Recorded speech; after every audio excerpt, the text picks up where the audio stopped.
स्वाध्यायः परमः। Doctor Baba Saheb Ambedkar open university.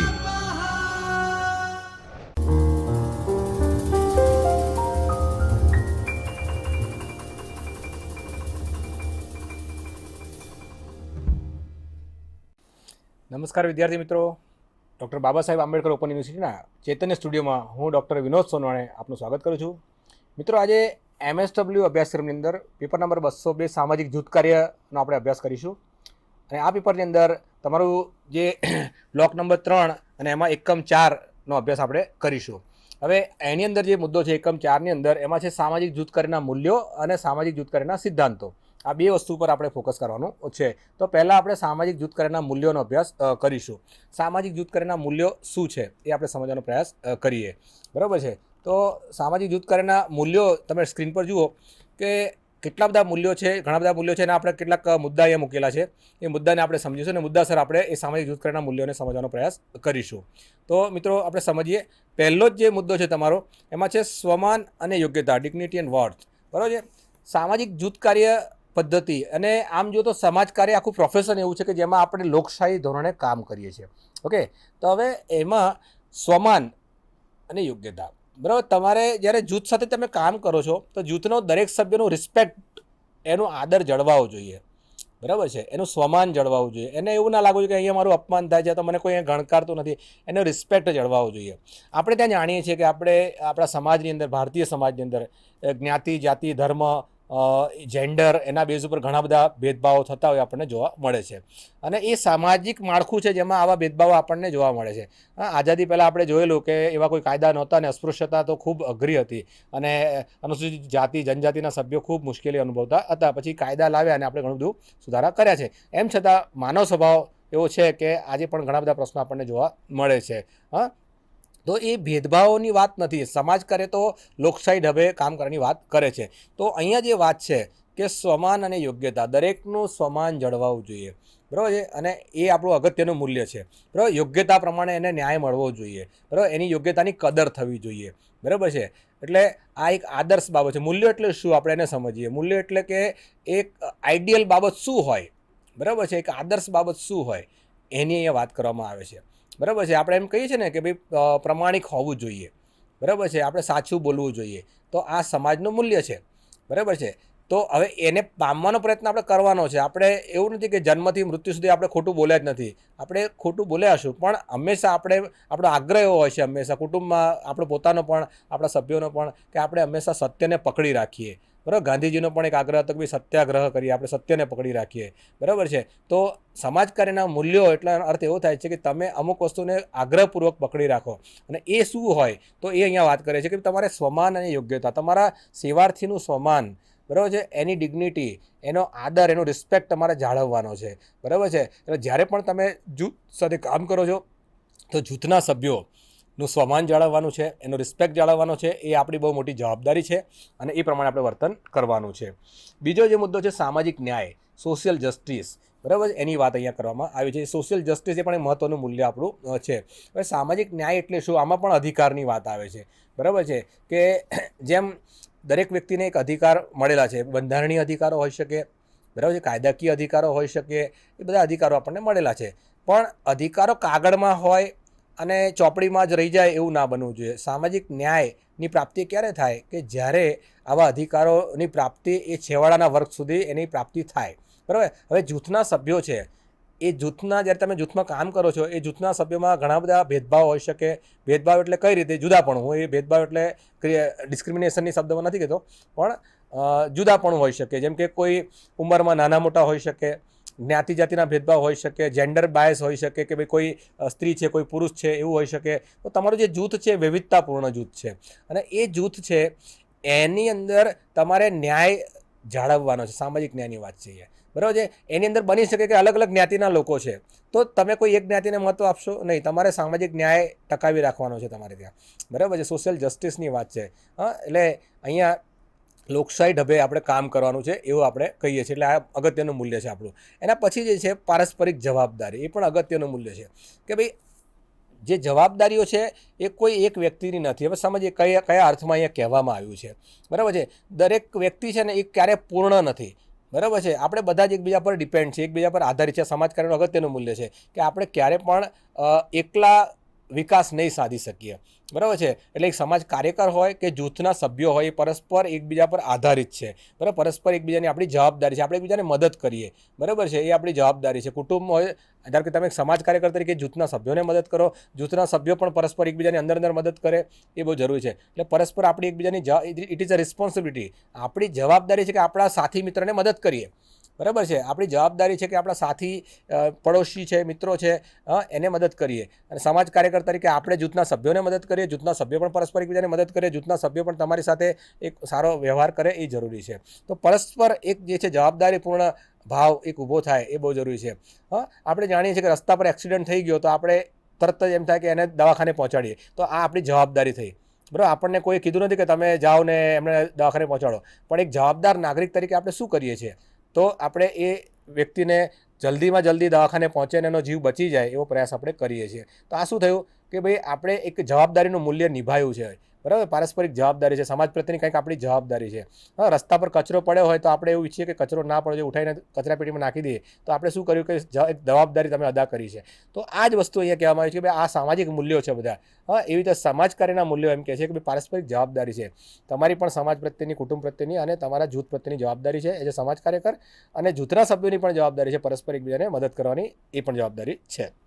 બીજી વાત કરીએ, આત્મનિર્ણયનો અધિકાર. બરાબર છે, એ એક અગત્યનું મૂલ્ય છે કે તમે જૂથની અંદર જે છે એ જૂથના સભ્યોને તમે બધા ઓર્ડર ના કરો. બરાબર છે, પણ જૂથના સભ્યો જે છે એ સ્વનિર્ણય લે. સ્વનિર્ણયનો સિદ્ધાંત આપણે કેસવર્ક ને ગ્રુપ વર્ક બધામાં આવે છે, અને સમાજ કાર્યના સિદ્ધાંતોમાં મહત્વનો સિદ્ધાંત છે. અહીંયા આપણે મૂલ્યના સંદર્ભમાં સમજીએ કે ભાઈ આત્મનિર્ણયનો અધિકાર છે. જૂથમાં રહેલા દરેક વ્યક્તિને પોતાનું ડિસિઝન લેવાનો પાવર છે, એને અધિકાર છે. બરાબર છે, અને હોવો જ જોઈએ. બરાબર છે, તો એક અગત્યનું મૂલ્ય છે. આપણે નિર્ણય લેવાનો અધિકાર જે છે એ આપણે રાખતા નથી. નિર્ણય લેવાનો અધિકાર છે એ જૂથનો છે, જૂથના સભ્યોનો છે. પરસ્પર અને વ્યક્તિગત જૂથની અંદર પણ રહેલી વ્યક્તિ પર્સનલ, એ પોતે વ્યક્તિગત પણ નિર્ણય લઈ શકે છે. એવું નહીં કે જૂથ બધા, જૂથ સામૂહિક મુદ્દો હોય તો બધા સાથે મળીને નિર્ણય લે, પણ એવું નથી કે સામાજિક કાર્યકર છે એક સામે ઠોકી બેસાડે. બરાબર છે, એ કંઈક નિર્ણય આપે ને સામેવાળાએ સ્વીકારવાનો, તો એવું ના હોવું જોઈએ. બરાબર છે, તો એ બરાબર નથી. પણ સમાજ કાર્યની પ્રેક્ટિસની રીતે વાત કરીએ તો પણ બરાબર નથી. તો જૂથના સભ્યો છે એને આત્મનિર્ણય, સ્વનિર્ણયનો અધિકાર છે, એ આપણું અગત્યનું મૂલ્ય છે. એના પછી વાત કરીએ જૂથના સભ્યોનો સર્વાંગી વિકાસ. બરાબર છે, અગત્યનું મૂલ્ય છે કે જૂથના સભ્યો છે એનો સર્વાંગી વિકાસ થવો જોઈએ. જૂથમાં જોડાયા પછી એ ખાલી આવે અને પોતાની જૂથમાં બેસે, એટલે ધારો કે હું સ્કૂલના વિદ્યાર્થીનું ઉદાહરણ આપું કે બાળક શાળામાં આવે, પોતાના ક્લાસના મિત્રો, ધારો કે ધોરણ 5ના વિદ્યાર્થીઓ ધોરણ 5ના વિદ્યાર્થી સાથે બેસે, એ બાળક ત્યાં બેસે છે, ક્લાસ ભરે છે અને જતો રહે છે. આવે છે, ક્લાસમાં બેસે છે, સાહેબ જે ભણે થોડું ઘણું ભણીને નીકળી જાય છે.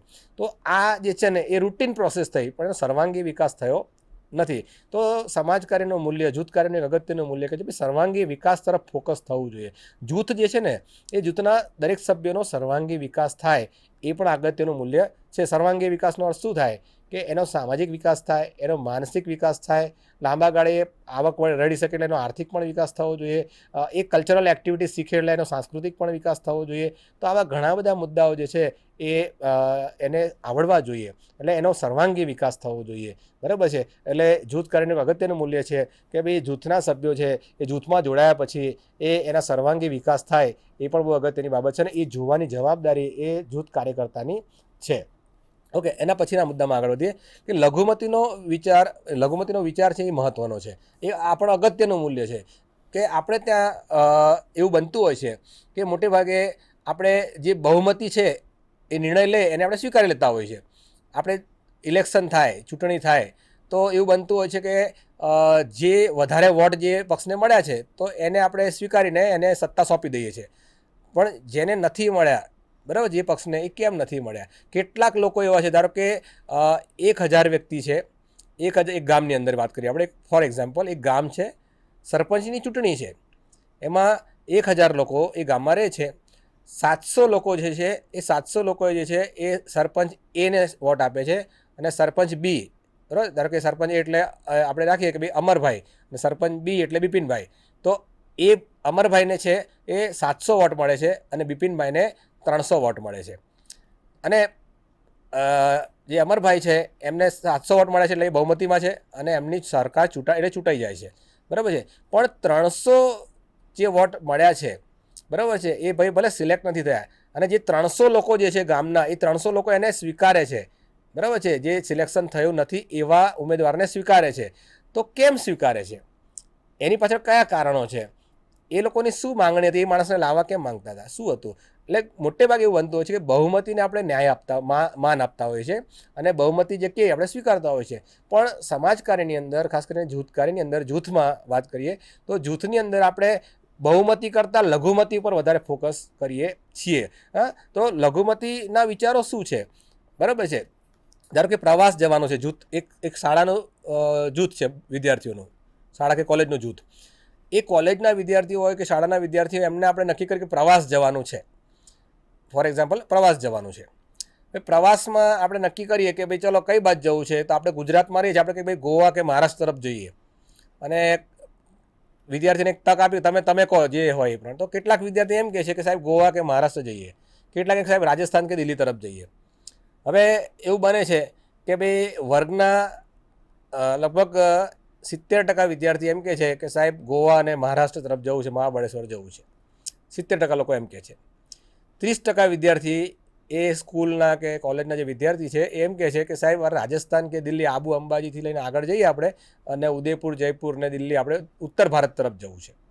ઓકે, પછી એવો નિર્ણય થાય છે કે સાહેબ 70% એટલે મોટા ભાગના લોકો એમ કહે છે કે ભાઈ મહારાષ્ટ્ર તરફ જવું છે દક્ષિણમાં, આપણે દક્ષિણમાં પ્રવાસ ગોઠવીએ છીએ.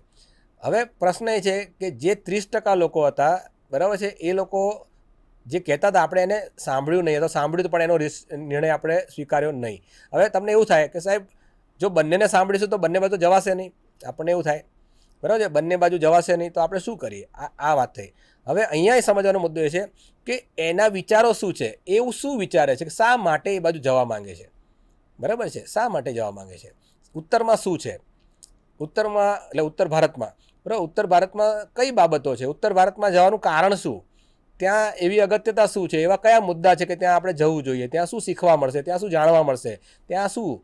અને એ જ વસ્તુ આપણે દક્ષિણની વાત કરીએ કે દક્ષિણમાં શું છે, બરાબર છે. લઘુમતીને એ આ સાંભળો, જો લઘુમતીના મુદ્દા જે છે એ અગત્યના હોય, લઘુમતીમાં એટલે કે ઓછા રહેલા સભ્યો એ અગત્યના હોય, એના મુદ્દાઓની અંદર ઘણી બધી બાબતો આપણને એવું લાગે ના, તો બહુ અગત્યની બાબત છે, બરાબર છે, કે મહારાષ્ટ્ર તો વિકસિત રાષ્ટ્ર છે, રાજ્ય છે, અને એ મહારાષ્ટ્રની અંદર તો મુંબઈ ને પૂના જેવા સિટી આવેલા છે, અને ત્યાં તો આપણે લગભગ આપણા અમદાવાદ જેવું સિટી છે, એટલે ઠીક છે, એ બાજુ કલ્ચરલ થોડું ઘણું અજંતા એલોરાની ગુફાઓ છે ને એવું બધું છે. પણ રાજસ્થાન તો થોડું પછાત જેવું છે, બરાબર, બીમારું રાજ્ય જેને કહેવાય છે, એમાંનું એક રાજ્ય કે પછાત રાજ્ય આ છે. અને એ રાજ્યની અંદર સમાજ કાર્ય કેવું છે, મારું સમજવું જોઈએ આપણે. એ રાજ્યની સંસ્થાઓ કેવી રીતે કામ કરે છે આપણે સમજવું જોઈએ. તો આપણે એ બાજુ દક્ષિણની સંસ્થાઓ કરતાં મને લાગે છે ઉત્તરની સંસ્થા આપણને વધારે શીખવા મળશે. તો લઘુમતીના જે સભ્યો છે, 30% સભ્યો, એમ કહે છે સાહેબ રાજસ્થાન જઈએ, તો આપણે રાજસ્થાન જો અગત્યનું છે તો રાજસ્થાન તરફ જવું જોઈએ. ભલે લઘુમતી જે એવા કહેનારા લોકો ઓછા છે, સમજાય છે. એટલે અહીંયા કહેવાનો અર્થ એવો છે કે લઘુમતીના વિચારોને સાંભળો. એ ઓછા પ્રમાણમાં છે એટલે એને ગણકારવા નહીં, કે એને નિગ્લેક્ટ કરવા, કે એને કેન્સલ જ કરી દેવું, એ નહીં. પણ લઘુમતીમાં રહેલા જે સભ્યો છે એ શું કહી રહ્યા છે, એમના વિચારો શું છે, એમના વિચારોમાં કેટલી અગત્યતા છે, એમના વિચારો કેટલા મહત્ત્વપૂર્ણ છે, એ સમજીએ આપણે, સાંભળીએ આપણે, અને પછી જો જરૂર પડે તો સ્વીકારીએ પણ ખરા. અને જો નથી સ્વીકારતા તો આપણે એ લઘુમતીને કહીએ પણ ખરા કે તમારા વિચારો કરતાં બહુમતીના વિચારો બહુ અગત્યના છે, ને આપણે એ એક્સેપ્ટ કરીએ. તો શા માટે તમે લઘુમતીના વિચારો સ્વીકારો છો તો નથી સ્વીકારતા, એની સ્પષ્ટતા પણ આપણે કરવી જોઈએ, બરાબર છે. તો આ એક અગત્યની બાબત છે. એટલે લઘુમતીના વિચારોનું મહત્ત્વ આપવું જોઈએ. લઘુમતીના એ ઓછા પ્રમાણમાં છે એટલે એને સાંભળીએ જ નહીં આપણે, એવું ના કરવું જોઈએ. એટલે એક અગત્યનું મૂલ્ય આપણું છે. વિકાસનો મુખ્ય આધાર સંબંધ છે. એના પછીનું મૂલ્ય કે ભાઈ તમે જે કંઈ સમાજકારીની જે પદ્ધતિઓનો ઉપયોગ કરો છો અને એ પ્રમાણે જ્યારે વિકાસની પ્રક્રિયા હાથ ધરો છો, જ્યારે કેસવર્કના માધ્યમથી વિકાસ કરીએ, ગ્રુપ વર્કના માધ્યમથી વિકાસ કરીએ, સામુદાયિક સંગઠનના માધ્યમથી સમુદાયનો વિકાસ કરીએ, તો એ દરેકની અંદર મુખ્ય આધાર સંબંધ છે. જો તમારા સંબંધ નહીં હોય તો એ તમે વિકાસ એ ગામનો કે સમાજનો નહીં કરી શકો, બરાબર છે. આપણે પહેલો જ મુદ્દો છે કે ઉદ્દેશપૂર્ણ સંબંધ સ્થાપન ને વિશ્વાસ સંપાદન. જો સમાજ કાર્યકરનો ઉદ્દેશપૂર્ણ સંબંધ સ્થાપન નહીં થયો હોય ને તો એ ત્યાં કામ જ નહીં કરી શકે. જ્યારે કે જૂથ સાથે સંબંધ સ્થાપન નહીં હોય તો જૂથ સાથે એટલું અસરકારક કામ નહીં કરી શકે, સમુદાય સાથે સંબંધ સ્થાપન નહીં હોય તો સમુદાય સાથે કામ નહીં કરી શકે. બરાબર છે. એટલે વિકાસનો મુખ્ય આધાર, આ સમાજકારની અંદર જે વિકાસની પ્રક્રિયા થાય છે એમાં મુખ્ય આધાર તો સંબંધ છે.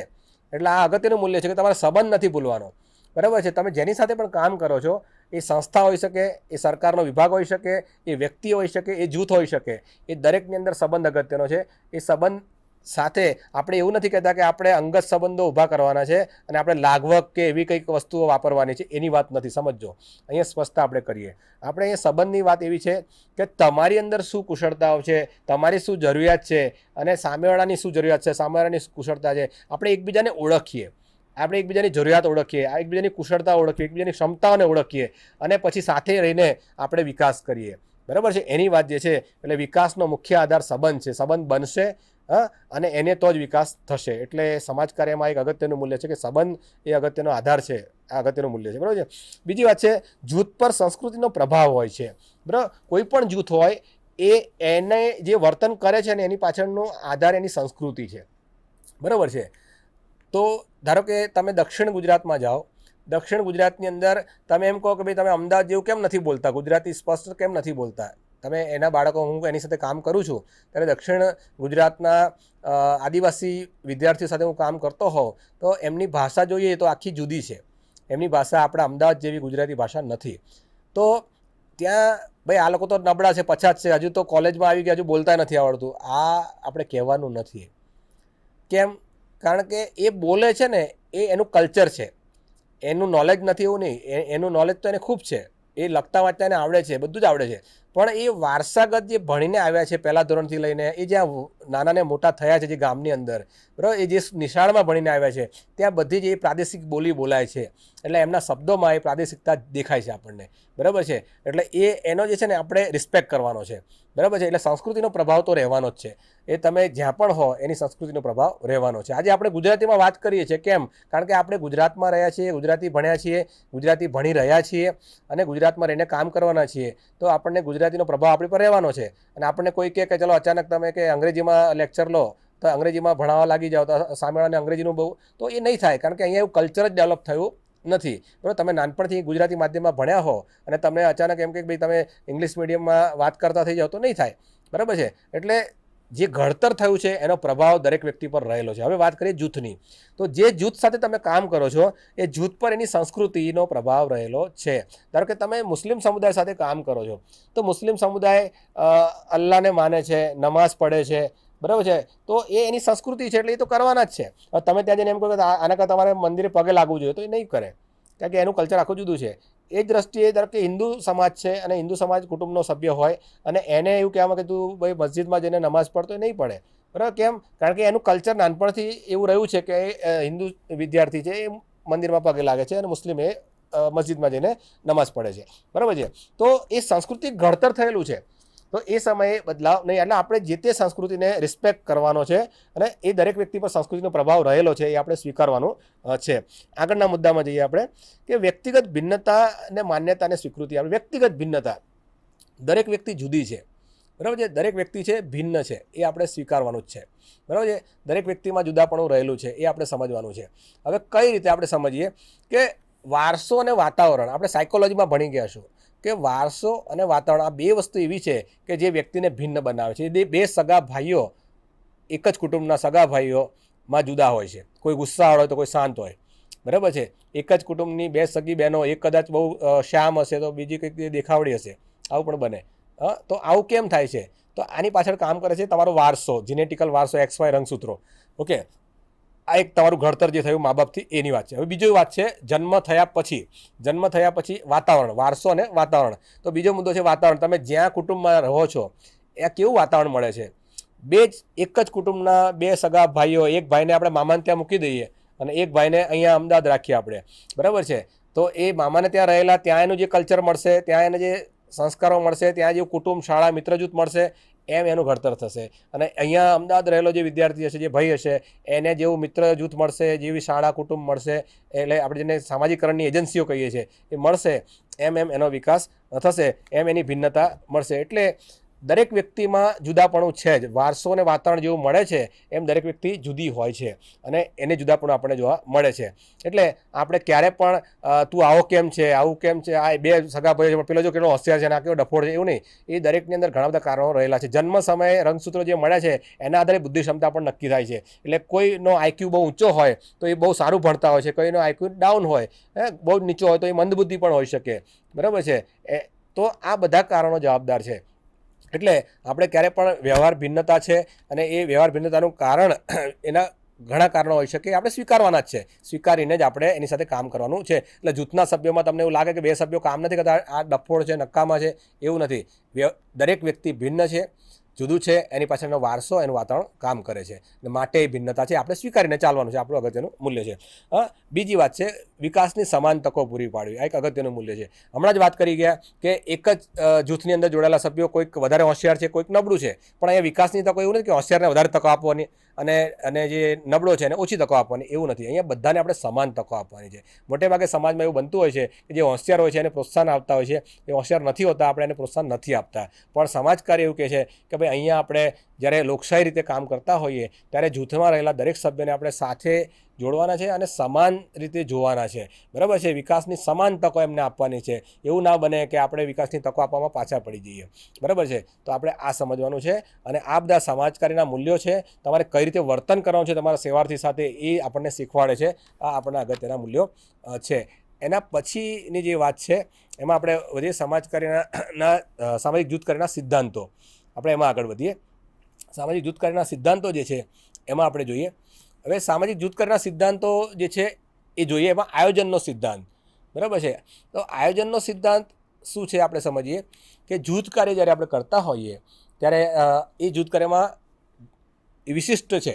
કારણ કે જ્યારે વ્યક્તિ સાથે કામ કરીએ ત્યારે આપણે બહુ વિશિષ્ટ કામ નથી કરતા, વ્યક્તિને સીધું ડીલિંગ કરીએ છીએ આપણે અને એની સમસ્યા સમજીએ છીએ અને આપણે નિદાનનો પ્રયત્ન કરીએ છીએ. અહીંયા એ વાત નથી. અહીંયા તમારે આયોજન કરવાનું છે. બરાબર છે. તમે જ્યારે કામ કરો છો ત્યારે તમારે તમારા સેવાર્થી સાથે જૂથ સાથે સેવાર્થી જૂથ સાથે બેસવાનું છે. સેવાર્થી જૂથના સમસ્યાઓ સમજવાની છે. સેવાર્થી જૂથને અલગ અલગ વ્યક્તિઓ છે. જૂથની અંદર 15 વ્યક્તિ છે તો 15 વ્યક્તિના સામાજિક આર્થિક માળખું એનું જુદું છે, એનું બેકગ્રાઉન્ડ જુદું રહેલું છે.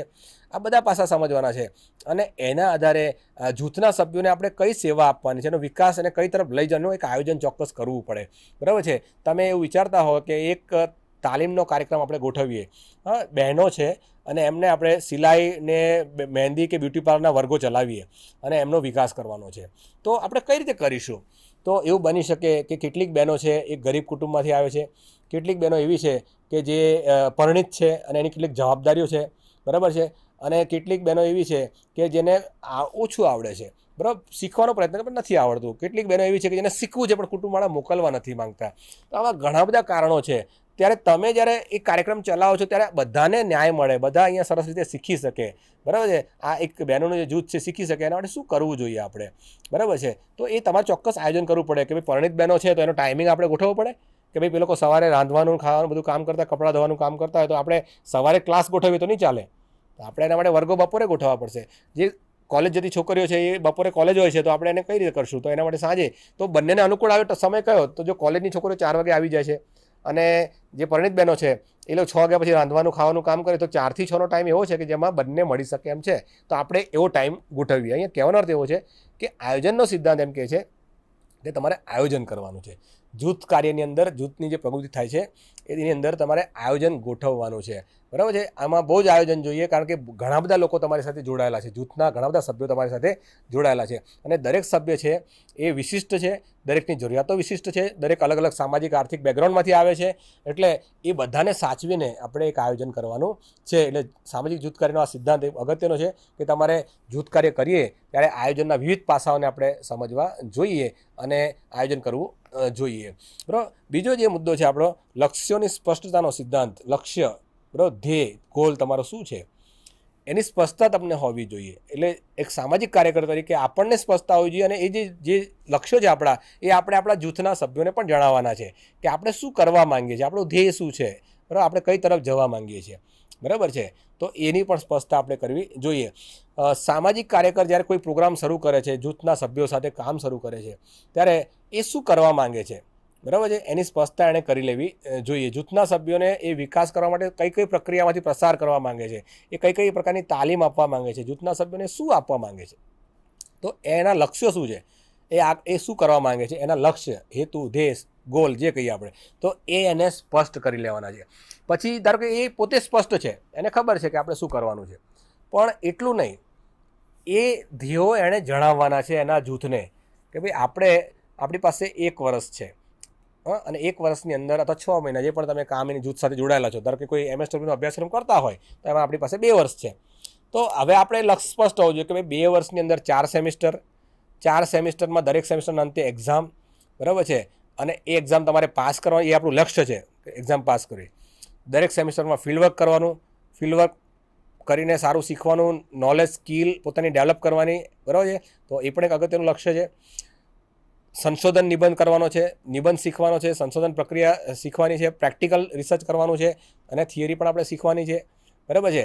તો NGO, ઇન્ડસ્ટ્રીઝ, હોસ્પિટલ એમાં ફિલ્ડવર્ક કરવાનું છે, અને એના જે સમાજકારના ક્ષેત્રો છે એમાં ક્યાં ક્યાં જોબની તકો છે એ પણ આપણે સમજવાની છે. તો આ બધા લક્ષ્યો છે આપણા MSWમાં જોડાઈ ત્યારે, બરાબર છે. તો MSWનો જે ક્લાસરૂમ છે એ આપણું જૂથ છે, અને એક એ જૂથને સ્પષ્ટ હોવું જોઈએ કે આપણું લક્ષ્ય શું છે, 2 વર્ષના અંતે આપણે શું પામવા માંગીએ છીએ, બરાબર છે. તો લક્ષ્યોની સ્પષ્ટતાનો સિદ્ધાંત એવું કહેવા માંગે છે કે સામાજિક કાર્યકર તરીકે આપણે આપણા જૂથને પણ સ્પષ્ટ કરવાનું છે કે આપણે શું કરવા માંગીએ છીએ, આપણે પોતે પણ સ્પષ્ટ થઈએ અને જૂથના સભ્યોને પણ સ્પષ્ટ કરીએ કે આપણે શું કરવા માંગીએ છીએ. તો આ એક અગત્યનો સિદ્ધાંત છે.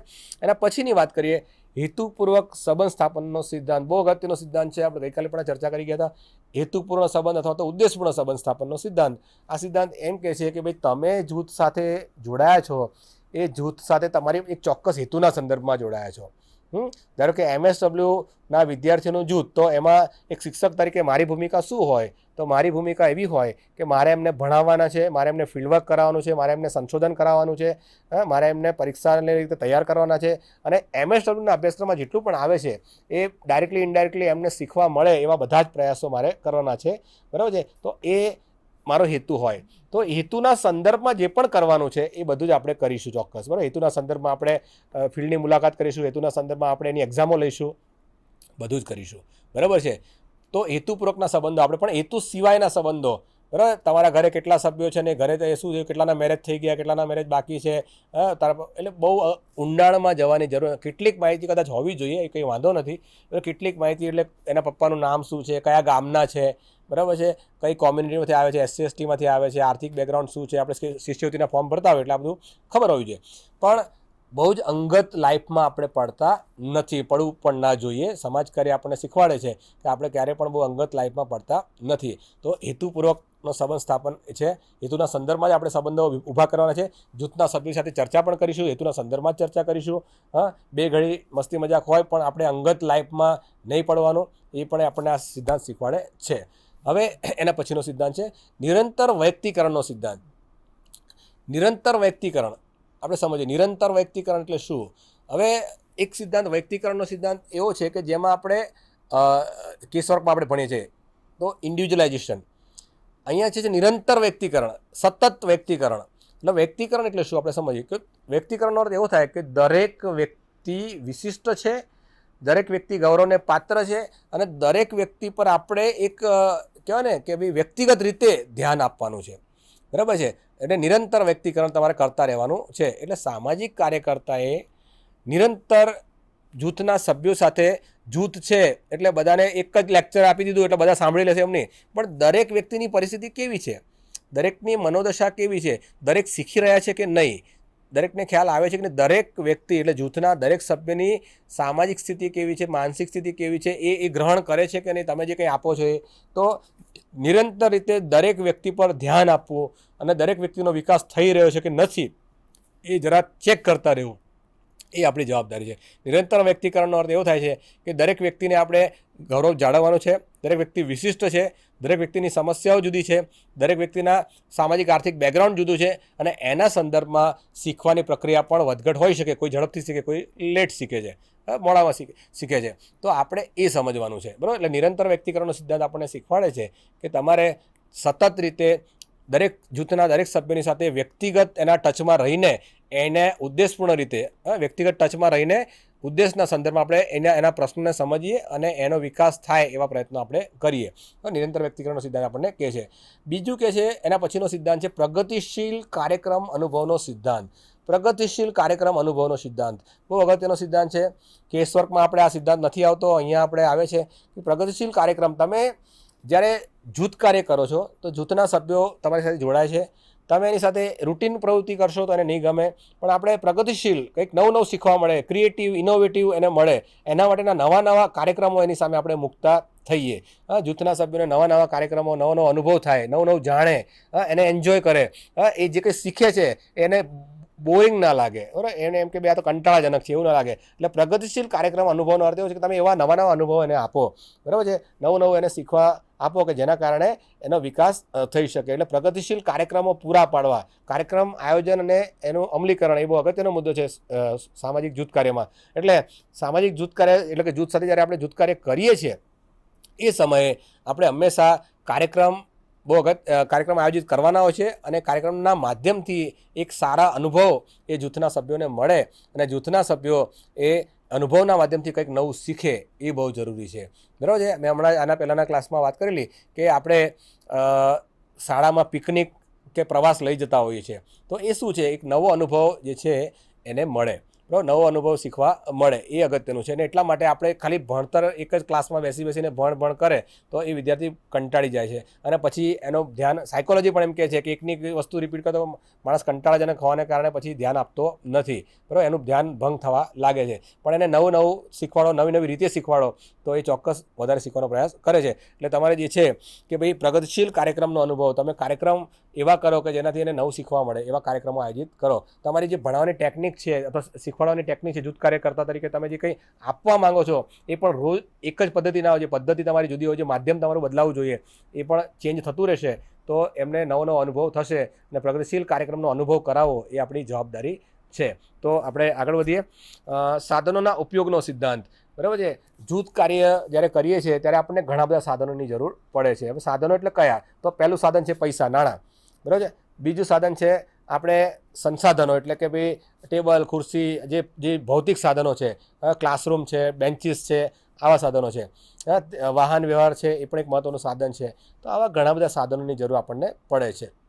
ઓકે, તો આ સાધનો જે છે એ આપણને ક્યાંથી મળશે, બરાબર છે, એની વાત આપણે કરીએ. સાધનોના ઉપયોગનો સિદ્ધાંત, આપણે કઈ રીતે સાધનોને મેળવીશું અને કઈ રીતે એનો ઉપયોગ કરીશું એ કુશળતા જે છે એ આપણી અંદર હોવી જોઈએ. આ સિદ્ધાંત આપણને એમ કહે છે કે સામાજિક જૂથ કાર્યકર્તાએ આવા જે સાધનો છે, બરાબર છે, એ સાધનો મેળવવાના છે.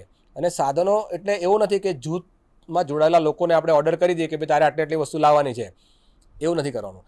કદાચ એવું બની શકે જૂથના બધા જ સભ્યો પૈસાદાર નથી, બધા જ સભ્યો પાસે પૂરતા સાધનો નથી, પૂરતી વ્યવસ્થા નથી, તો આપણે શું કરી શકીએ? આપણે એવું કરીએ કે ક્યાંકથી રિસોર્સ ઊભા કરીએ, એવું થઈ શકે. તો એ રિસોર્સ ઊભા કરવાની કુશળતા હોવી જોઈએ, એ પણ અગત્યનો સિદ્ધાંત આપણને કહે છે. એટલે જ્યારે તમે સાધનોનો ઉપયોગ કરો છો તો સાધનો કયા સાધનો? તો નાણું પણ એક સાધન છે અને એ ઉપયોગ આપણે વ્યવસ્થિત કરવાનો છે, કરકસરથી કરવાનો છે, કંજૂસી નથી કરવાની પણ કરકસર આપણે કરવાની છે, બરાબર. કરકસરપૂર્ણ રીતે જે કંઈ સાધનો છે એમાં બધાને ન્યાય મળે અને બધા જ એમાંથી કંઈ નવું શીખે એવું આપણે પ્રયાસ કરીશું, બરાબર છે. એટલે સાધનોના ઉપયોગનો સિદ્ધાંત આપણને આ શીખવાડે છે. બીજી એના પછીનો સિદ્ધાંત છે મૂલ્યાંકનનો સિદ્ધાંત, બરાબર છે. આ સિદ્ધાંત ખૂબ અગત્યનો એટલા માટે છે કે જ્યારે તમે જૂથ પ્રવૃત્તિ કરો છો એટલે જૂથ સાથે એક્ટિવિટી કરીએ પણ જૂથ ખરેખર શીખે છે કે નહીં? તમે જૂથ માટે જે કંઈ પ્રયત્ન કરો છો તો શું જૂથને કંઈ એમાંથી સમજાય છે? જૂથ આમાંથી કંઈ વિકાસ પામ્યું છે? જૂથના સભ્યો કંઈક નવું સમજ્યા છે? તો ખાલી આપણે ભણાય કરીએ અથવા કંઈક નવું આપતા જઈએ પણ આપણને લાગે છે કે મેં નવું આપ્યું છે પણ શું સામેવાળાને નવું ગ્રહણ કર્યું છે? એમનામાં પરિવર્તન આવ્યું છે? એમના વ્યક્તિત્વમાં કંઈ બદલાવ થયો છે? તો એ જાણવું તો પડે ને. તો આપણને અહીંયા જે વાત છે મૂલ્યાંકનનો સિદ્ધાંત એમ કહે છે કે તમારે આનું મૂલ્યાંકન કરવું પડશે કે શું ખરેખર હું જે આપું છું એ બરાબર પહોંચે છે, અને પહોંચે છે તો ખરેખર કેટલા ટકા પહોંચ્યું છે? જૂથના બધા સભ્યોને ન્યાય મળે છે? બધા સભ્યોને ગમે છે?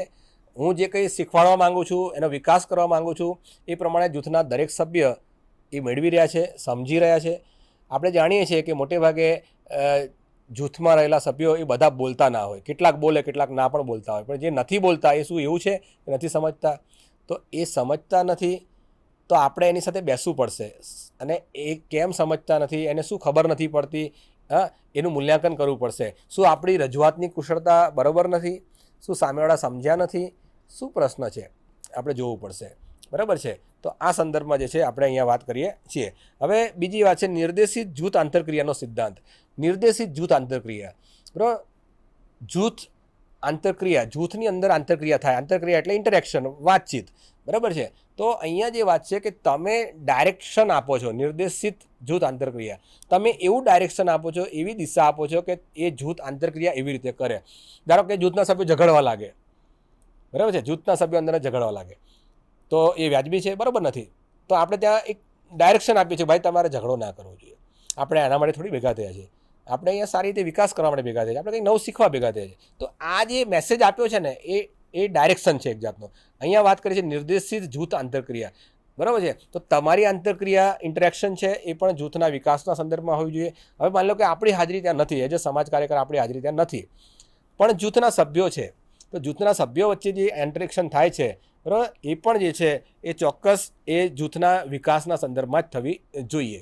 બરાબર. એટલે નિર્દેશિત જૂથ આંતરક્રિયાનો સિદ્ધાંત એમ કહે છે કે આંતરક્રિયા, પરસ્પર વાતચીત, પરસ્પર ડિસ્કશન જે થાય છે એ ચોક્કસ વિકાસના સંદર્ભમાં થવું જોઈએ, એનાથી એનો વિકાસ થવો જોઈએ, એ લોકોને આગળ વધવા જોઈએ, એવી કંઈક પ્રોસેસ આપણે કરવાની છે. બરાબર છે. એટલે નિર્દેશિત જૂથ આંતરક્રિયાનો સિદ્ધાંત આપણને કહે છે કે આપણે જૂથ આગળ વધે એવી આંતરક્રિયા કરવાની છે, અને જેવી એવા ઇન્ટરેક્શન કે જેના કારણે જૂથને તકલીફ થાય, મુશ્કેલી ઊભી થાય અને કંઈક એવા પ્રશ્નો ઊભા થાય એવું હોય તો આપણે એ નથી કરવાનું. બરાબર છે. એવું જો થતું હોય તો એવી આ ઇન્ટરેક્શનને આપણે અટકાવવી જોઈએ. બરાબર છે. ધારો કે એજ સમાજ કાર્યકર આપણે નથી કરતા એવું નેગેટિવ કામ, પણ જૂથની અંદર સભ્યો છે એ પરસ્પર એવું ઇન્ટરેક્શન ઊભું થાય છે, પરસ્પર કંઈક વૈમનસ્ય ઊભું થાય, એવી ચર્ચાઓ થાય છે, તો આપણે એને અટકાવવી જોઈએ. એટલે એ જે વાત છે એ આંતરક્રિયા, જૂથની આંતરક્રિયાની વાત છે, અને એ જૂથની આંતરક્રિયાને જરા મેન્ટેન કરવાનું કામ જે છે એ આપણું છે, એ આ સિદ્ધાંત આપણને કહે છે. આપણે આગળના સિદ્ધાંતમાં વધીએ. એમાં છે લોકશાહી રીતે જૂથ આત્મનિર્ણયનો સિદ્ધાંત. લોકશાહી રીતે જૂથ આત્મનિર્ણયનો સિદ્ધાંત. સ્વનિર્ણયનો સિદ્ધાંત એવો શબ્દ પણ આપણે કેસવર્કમાં વાપરતા હોઈએ છીએ. અહીંયા આત્મનિર્ણય એક સમાન જ છે, પણ અહીંયા લોકશાહી રીતે જૂથ આત્મનિર્ણયનો સિદ્ધાંત. બરાબર. સ્વનિર્ણયનો સિદ્ધાંત એટલે પોતે નિર્ણય લેવો, પણ અહીંયા લોકશાહી રીતે સ્વનિર્ણય, આત્મનિર્ણય. હવે એમાં લોકશાહી શબ્દ એટલા માટે ઉમેર્યો છે કે નિર્ણય જૂથે લેવાનો છે, કોઈ એક વ્યક્તિએ નથી લેવાનો. બરાબર છે. હમણાં જ મેં આની પહેલાં એક વાત કરી કે ભાઈ પ્રવાસમાં જવાનું છે અને શાળામાં એવું નક્કી થાય છે કે ભાઈ ઉત્તર ભારત કે દક્ષિણ ભારતમાં આપણે વિચારી રહ્યા છીએ, ત્યારે જૂથના સભ્યો જે છે એવું કહે છે કે ભાઈ અમારે દક્ષિણમાં જવું છે, કેટલાક સભ્યો કહે છે ઉત્તરમાં જવું છે. અમે ઉદાહરણની ચર્ચા કરી. તો લોકશાહી ઢબે સ્વનિર્ણય, એમને નિર્ણય લેવા દો. ક્યારે સામાજિક કાર્યકર્તા તરીકે આપણે નથી કહેવાનું કે ના ભાઈ તમને ખબર ના પડે, આપણે ઉત્તર ભારતમાં બહુ સરસ જોવાલાયક સ્થળો છે, અથવા ઉત્તર ભારતમાં ઘણી એનજીઓસ છે, સરકારી વિભાગો છે, આપણે ત્યાં MSWના વિદ્યાર્થીઓ આપણે બહુ શીખવા મળશે, આપણે ઉત્તર ભારતમાં જઈએ.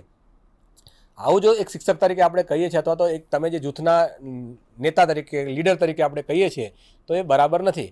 એનું કારણ એ છે કે આપણે સ્વનિર્ણય લેવાનો જે હક છે જૂથના સભ્યોને, એને આપણે દબાવી દીધો અને આપણે આપણા વિચારોની પર થોપી દીધા એવું દેખાય છે. તો આપણે એ નથી કરવાનું. આપણે જૂથના સભ્યોને નિર્ણય લેવા દો. હા, જૂથના સભ્યો નિર્ણય લેવામાં મુશ્કેલી અનુભવતા હોય ત્યારે એને માર્ગદર્શન આપો, એને વિકલ્પો પૂરા પાડો. બરાબર. તમે ઉત્તરમાં જાઓ તો તમને શું શીખવા મળશે, જાણવા મળશે, દક્ષિણમાં જાઓ તો ત્યાં કંઈક નવી વસ્તુઓ શું છે, શું શીખવા મળશે, એની ચર્ચા કરો. બરાબર, ચર્ચા કરો અને પછી એ લોકોને નિર્ણય લેવા દો. બરાબર. એટલે જૂથના સભ્યો છે એ સાથે મળીને નિર્ણય લે, એ બહુ જરૂરી બાબત છે. બરાબર. જૂથના સભ્યો સાથે ડિસ્કસ કરે અને પછી એમાંથી કંઈક સંયુક્ત રીતે કંઈક સારી, એ બધાના સંમતિથી કંઈક વસ્તુ નીકળે, એ બહુ જરૂરી છે. એટલે લોકશાહી રીતે આત્મનિર્ણય, લોકશાહી ઢબે બધા સાથે મળીને સ્વનિર્ણય, એટલે જૂથ પોતે નિર્ણય લે.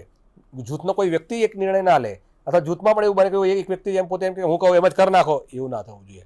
સામાજિક કાર્યકર્તા પણ એવું ના કરી શકે, અને જૂથનો કોઈ એક બે સભ્ય એવું ભેગા થઈને એમ કે અમે કંઈ એવું જ કરો, એવું ના હોવું જોઈએ. જૂથના બધા સભ્યો સાથે મળે અને કંઈક સમાન રીતે કંઈક બધાની સંમતિથી કંઈક નિર્ણય થાય એવું થવું જોઈએ. તો એ જે વાત છે આપણને આ સિદ્ધાંત આપણને કહે છે. હવે નેક્સ્ટ સિદ્ધાંત છે લચકદાર કાર્યાત્મક સંગઠનનો સિદ્ધાંત. લચકદાર કાર્યાત્મક સંગઠનનો સિદ્ધાંત. લચકદાર એટલે આમ ફ્લેક્સિબલ. બરાબર છે.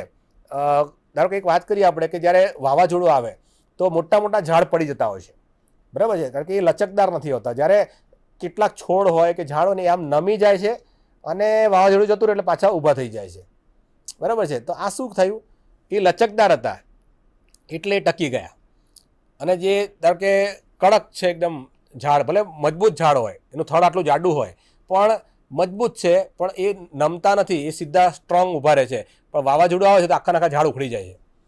ઓકે, હવે આપણે સમજીએ આપણે શું કહેવામાં લચકદાર જે છે એ કાર્યાત્મક સંગઠન. તો તમારું જે સંગઠન છે એ સંગઠનમાં જો જડતા હશે કે ભાઈ એક નિયમ એકદમ જડ હોય કે આવું જ હોય, નિયમમાં કોઈ ફેરફાર જ ના હોય, તો એ સંગઠન બહુ લાંબુ નહીં ટકે, એ જૂથ બહુ લાંબુ નહીં ટકે, એ જૂથમાં સંઘર્ષ ઝઘડા ઊભા થશે, એ જૂથના સભ્યો જૂથને છોડીને જતા રહેશે. આવું ઘણું બધું બનશે. કેમ? કારણ કે આપણે એ જૂથના સભ્યોની લાગણીને સમજ્યા નથી અને સ્ટ્રિક્ટ નિયમો બનાવી દીધા છે. સ્ટ્રિક્ટ નિયમો નહીં રાખવાના, લચકદાર નિયમો, ફ્લેક્સિબલ નિયમો હોવા જોઈએ. બરાબર? એટલે જૂથ કાર્યકર્તા તરીકે જૂથના સભ્યો સાથે જ્યારે આપણે કામ કરતા હોઈએ ત્યારે જૂથની લાગણી, જૂથની જરૂરિયાત, જૂથના લોકો શું કહે છે જરા એને સાંભળી તો ખરા, અને એમને સાંભળીને આપણે એના આધારે આપણે નિર્ણયો કરીએ. એટલે કદાચ એવું બને કે કોઈ તમે નિયમોની યાદી બનાવી દીધી છે પણ એ નિયમો ફર્સ્ટ એન્ડ ફાઇનલ એવું ના હોવું જોઈએ કે આ નિયમ બને એટલે આ જ ફાઇનલ હોય, એવું નહીં. જરા સાંભળીએ જૂથના સભ્યો શું કહે છે. જૂથના સભ્યો ઘણું બધું તમને નવું નવું કહેશે. તો એ જે કહે છે ને એના સંદર્ભમાં આપણે નિયમોમાં ફેરફાર કરીએ, બની શકે તો આપણે નિયમો બદલી નાખવાના. ધારો કે એક વાત કરીએ કે ભાઈ તમે એક તાલીમ ગોઠવો છો જૂથના સભ્યોને, એક તાલીમ, અને એમાં એ તાલીમની અંદર 15 થી 20 માણસ તમારી સાથે જોડાય છે, એક જૂથ તમારી સાથે જોડાય છે. જૂથના સભ્યો એમ કહે છે તમે ધારો કે જે તાલીમનો સમય છે સવારે ધારો કે 10 વાગ્યાથી લઈને 12 વાગ્યા સુધીનો રાખો છો ડેલી, રોજનો, બરાબર છે. કોઈ ગામડાની એ વાત છે, હા, ફોર એક્ઝામ્પલ સમજો તમે. હવે એક ગામની અંદર તમે કોઈ તાલીમ કેન્દ્ર ચલાવો છો જેમાં 10 થી 15 માણસો જોડાય છે અને તમે એનો ટાઈમ 10 થી 12નો રાખ્યો છે, બરાબર છે. હવે એ સમયે તમે તો 10 થી 12નો ટાઈમ રાખ્યો, પણ એ ગામની અંદર સવારે 7 વાગે એક બસ આવે છે અને સાંજે 7 વાગે એક બસ આવે છે, બીજી કોઈ વાહન વ્યવહારની વ્યવસ્થા નથી, બરાબર છે. હવે એ સમયે જે તાલીમાર્થી છે, એ જૂથ છે, એને આવવા જવાની તકલીફ છે. તો હવે તમે 10 વાગ્યાનો સમય આપો ને પેલો 7 વાગ્યા, સવારે 7 વાગ્યાથી બસ એને છોડી દો તો 7 થી 8, 8 થી 9, 9 થી 3 કલાકે કરશે શું? બીજું 7 વાગે એને જો આવવું છે અહીંયા તો તમારે એને ઉઠવું પડે સવારે 5, 5:30 થી 6 વાગ્યાથી, અને ત્યાંથી એને આવવું પડે. આ પ્રશ્ન થાય. તો શું આપણો ટાઈમ બરાબર છે? નથી બરાબર. તો શું કરવું જોઈએ? તો બસનો ટાઈમિંગ અને એની તાલીમ કેન્દ્રનો ટાઈમ ગોઠવાય એવું એક કાર્યકર્તા તરીકે આપણે, એટલે આપણો ટાઈમ બદલી નાખવો જોઈએ. હા, લચકદાર, એટલે આપણે ટાઈમ મારો આ જ રહેવાનો છે, તમારે ભણવું તો ભણો, જો આપણે એવું કહીએ તો કદાચ એના કારણે જે છે એ જૂથના સભ્યો ધીરે ધીરે છૂટતા થાય. એને નહીં, એને જોડાવું છે પણ નહીં જોડાય, કારણ કે એની અનુકૂળતા એના સમય પ્રમાણે એ ક્લાસ નથી, બરાબર છે, સમજ્યા તમે. પણ તમારે તો એ સમય શું કરાય? તો આપણે સમય પ્રમાણે એને લચકદાર કાર્યાત્મક સંગઠનનો સિદ્ધાંત એ આપણને કહે છે કે તમારા સંગઠન સાથે તમારે લચકદાર ફ્લેક્સિબિલિટી લાવવી પડશે. આપણે જરા પ્લસ માઇનસ કે ચલો સમયમાં જરા 10 વાગ્યાનો છે તો 9 વાગ્યાનો, 8 વાગ્યાનો કરી નાખીએ, અથવા તો ભાઈ એના બસના સાથે મેળ ખાય એવો કંઈક સમય ગોઠવી નાખીએ આપણે, બરાબર છે. બહેનોની વાત કરીએ તો એમને કૌટુંબિક જવાબદારી હોય છે, તો કૌટુંબિક જવાબદારી પણ એ નિભાવે અને સાથે પોતાનું ભણવાનું પણ કરી શકે, તો એવું કરી શકાય. તો આપણે એમાં ટાઈમિંગનો ચેન્જ કરી દઈએ તો એના આધારે પણ સરસ એનું કામ ગોઠવાય. તો જ્યારે તમે સ્ટ્રિક્ટ રીતે, બહુ સ્ટ્રોંગ રીતે એવું નક્કી કરો છો કે ભાઈ મારે બદલાવું નથી, અમારા નિયમો તો આમ જ રહેવાના છે, તો એ જડતા જે છે એ લાંબા ગાળે છે નુકસાનકારક બનતી હોય છે, બરાબર છે. અને એટલા માટે એવા જૂથો ટકતા નથી, એવા જૂથમાં વિકાસ થતો નથી, એવા જૂથના સભ્યો જૂથને છોડીને જતા રહેતા હોય છે. અને એટલા માટે લચકદાર કાર્યાત્મકતાનો સિદ્ધાંત આપણને એમ કહે છે કે તમે જ્યારે પણ જૂથમાં કામ કરો ત્યારે જૂથમાં ફ્લેક્સિબિલિટી રહેવી જોઈએ. જૂથ ને જરા તમારે જૂથની સાથે રહીને સમય પ્રમાણે બદલાવવું જોઈએ, નિયમમાં વધઘટ કરવી જોઈએ, સમય છે તો સમયમાં પણ વધઘટ કરવી જોઈએ, જૂથના સભ્યોને અનુકૂળ થઈએ. હા, ચોક્કસ આપણે એ પણ કહીએ કે જૂથના સભ્યોની રજૂઆત ખોટી હોય તો આપણે એને સ્વીકારવાની નથી. હા, જૂથના સભ્યો એમ કહે છે કે ભાઈ હું તો દારૂ પીને આવીશ, બરાબર, તમારે મારી સાથે એડજસ્ટ થવું પડશે, તો એ બરાબર નથી. તો સમાજના નિયમો એ સમજવાના છે આપણે, સમાજના મૂલ્યો, સમાજની જરૂરિયાત શું છે, હા, સમાજના ધોરણો શું છે. આપણે જાણીએ છીએ કે દારૂ પીવો તો ગુનો છે, આપણે ત્યાં કાયદેસર પણ આપણે ગુજરાતમાં તો ગુનો છે, બરાબર છે. અને દારૂ પીને કોઈ ક્લાસમાં આવે તો એ બરાબર નથી. તો તમે એવું ના સમજો કે સાહેબ ફ્લેક્સિબિલિટીનો સિદ્ધાંત આપણને એમ કહે છે કે આપણે છૂટછાટ આપી દેવીને બાંધછોડ કરવી, એમ નહીં. જ્યાં નિયમો છે તો નિયમો આપણે પાલન કરવાની જ છે, પણ જ્યાં એવું લાગે કે અમુક નિયમો જે છે એ જરૂરી છે એ વ્યવસ્થાને ગોઠવવા માટે, તો આપણે એને ફ્લેક્સિબિલિટી આપવી જોઈએ, પણ એવા નિયમોમાં ફ્લેક્સિબિલિટી ન આપવી કે જે નિયમો લાંબા ગાળે નુકસાનકારક હોય અથવા જૂથને નુકસાન કરે, તો એવા નિયમો ના હોવા જોઈએ. જે મેં તમને દારૂનું ઉદાહરણ આપ્યું. તો મિત્રો, અહીંયા જે વાત કરી આપણે એ સિદ્ધાંતોની વાત કરી, તો સમાજ કાર્યના, જૂથ કાર્યના જે સિદ્ધાંતો છે એ આપણને કઈ રીતે કામ કરવું એ શીખવાડે છે. બરાબર, જૂથના સભ્યો સાથે કઈ રીતે વર્તન કરવું, આપણે મુદ્દા જોઈ ગયા કે ભાઈ લક્ષ્યની સ્પષ્ટતા આપણી થઈ જવી જોઈએ. બરાબર છે, આપણે હેતુપૂર્વકના સંબંધો રાખવા જોઈએ. બરાબર છે, આપણે એની સાથે નિરંતર વ્યક્તિકરણ, દરેક વ્યક્તિ વિશિષ્ટ છે, દરેક વ્યક્તિને આપણે ધ્યાન આપવાનું છે અને દરેક વ્યક્તિને સાથે રહીને કામ કરવાનું છે. બરાબર છે, જૂથમાં ભલે કામ કરતા હોય પણ જૂથનો દરેક વ્યક્તિ અગત્યનો છે, એ ધ્યાનમાં રાખવાનું છે. બરાબર છે, પ્રગતિશીલ કાર્યક્રમો કરવાના છે, કાર્યક્રમના માધ્યમથી એને નવા નવા અનુભવ આપવાના છે અને અનુભવના માધ્યમથી કંઈક નવું શીખશે. બરાબર છે, નવા નવા અનુભવ થશે એટલે એ જૂથના માધ્યમથી એનો વિકાસ થશે, એ આપણે ધ્યાનમાં રાખવું. સાધનો ક્યાંથી લાવવાના છે, રિસોર્સિસ ઊભા કરવાના છે અને એના ઉપયોગ દ્વારા આપણે જૂથને વધારેમાં વધારે કંઈક નવું શીખવા મળે એવા પ્રયાસો આપણે કરવાના છે. બરાબર છે, એના પછીનો સિદ્ધાંત છે મૂલ્યાંકનનો સિદ્ધાંત. આપણે સ્વમૂલ્યાંકન, આપણે શું કર્યા છે એ લોકોને મળ્યું છે કે નહીં, જે જૂથ આગળ વધી રહ્યું છે કે નહીં, એનો વિકાસ થયો છે કે નહીં, એ પણ આપણે સમજવાનું છે. બરાબર, તો મૂલ્યાંકન કરવાનું છે. જૂથ આંતરક્રિયાનો સિદ્ધાંત, જૂથની વચ્ચે વચ્ચે જે આંતરક્રિયા થાય છે, અંદર અંદર ઇન્ટરેક્શન થઈ રહી છે, એ બરાબર છે કે નહીં, અંદર કોઈ વૈમનસ્ય ઊભું થાય એવું તો નથી ને. બરાબર છે, તમે જે રજૂઆત કરો છો તો એ રજૂઆત અને સામેવાળા સમજે છે કે તો એ આંતરક્રિયા કેવી છે, તો એ પણ આપણે જોવાની છે. બીજી વાત કરીએ છે લોકશાહી રીતે આત્મનિર્ણયનો સિદ્ધાંત. લોકશાહી રીતે જૂથ આખું ભેગું થાય, નિર્ણય પોતે જ લે, આપણે નિર્ણયો લેવાના નથી, થોપી બેસાડવાના નથી. બરાબર, એ જાતે જૂથના સભ્યો નિર્ણય લે અને આગળ વધે, એવું કંઈક આપણે કરવાનું છે. અને છેલ્લે આપણે જે વાત કરી ગયા લચકદાર કાર્યાત્મક સંગઠનનો સિદ્ધાંત, એટલે કે આપણે જે પણ કાર્ય કરીએ છીએ, આપણું જે સંગઠન ઊભું થયું છે, આપણું જે જૂથ છે, એના નિયમો, એની જે કામ કરવાની શૈલી, એ બધી ફ્લેક્સિબલ હોવી જોઈએ. એમાં બાંધછોડ છૂટછાટ આપણે રાખવી જોઈએ, બિલકુલ સ્ટીક આપણે થવાનું નથી. તો મિત્રો, આજે જે છે આપણે સામાજિક જૂથ કાર્યના મૂલ્યો અને સામાજિક જૂથ કાર્યના સિદ્ધાંતોની ચર્ચા કરી છે. આ બે મુદ્દા ખૂબ અગત્યના છે, પ્રેક્ટિકલ તમારી લાઈફમાં પણ તમને ઉપયોગી થશે. એટલે ચોક્કસ તમે આ મુદ્દાને સમજજો. તમે જ્યારે ફિલ્ડમાં જાઓ ત્યારે પ્રેક્ટિસ સમયે આ મુદ્દા પ્રમાણે પોતાનું વર્તન કરવાનો પ્રયત્ન કરજો, તો ચોક્કસ તમે સારા સામાજિક કાર્યકર ભવિષ્યમાં બની શકશો. તો મિત્રો, તમને ઘણી બધી આ લેક્ચરથી માર્ગદર્શન મળ્યું હશે. વધારે વિગત તમારા પુસ્તકોમાં છે જ તમારી પાસે, અને આ વિડીયો લેક્ચર જોઈને પણ તમે વધુ માર્ગદર્શન મેળવી શકશો. ચાલો મિત્રો, મળીએ નેક્સ્ટ લેક્ચરમાં. આવજો. નમસ્કાર. स्वाध्यायः परमः